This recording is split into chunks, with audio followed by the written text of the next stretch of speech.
4 Kenyan ministers vacated their posts over the weekend to pave the way for investigations into corruption allegations, President Uhuru Kenyatta's office said, days after he asked those named in a confidential report to do so.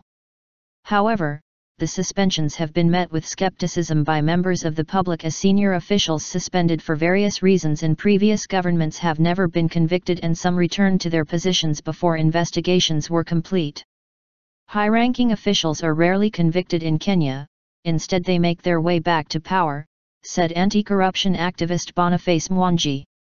Manoah Esipisu, Kenyatta's spokesman, said Energy and Petroleum Cabinet Secretary Davis Chirchir, Transport and Infrastructure Minister Michael Kamau and Kazungu Kambi, in charge of labor, had complied with the president's request. Agriculture and Fisheries Cabinet Secretary Felix Koskei had earlier vacated his post, but said he expected to be cleared of any wrongdoing. Other cabinet ministers will temporarily handle the workload of the 5, Esipisu said. On Thursday, without naming names, President Kenyatta said any officials adversely mentioned in the Confidential Ethics and Anti-Corruption Commission report he handed to Parliament should step aside regardless of seniority pending investigation.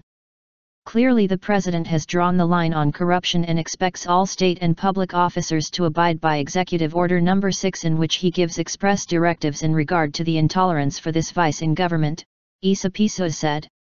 He added that others who had left their posts included Francis Kimemia, Secretary to the Cabinet, 4 Principal Secretaries, the Chief of Staff at the Deputy President's Office and the Investment Secretary at the National Treasury. 8 chief executives of state-run corporations and the National Social Security Fund also stepped aside. The President reaffirms that there are no sacred cows and that this is just the beginning of an unwavering war against corruption, Esipisu said. Koskei said he had never been summoned by the state-run watchdog, the Ethics and Anti-Corruption Commission, to be questioned on any involvement in graft, and would visit the body's offices on Monday with his lawyers to start clearing his name.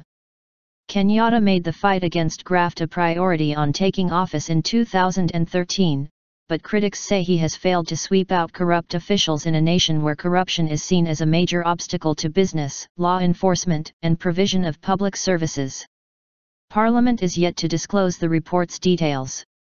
As the President told Parliament, it is not his place to determine the guilt or otherwise of the state or public officers named in the report, but that the time has come to send a strong signal to the country, Esipisu said.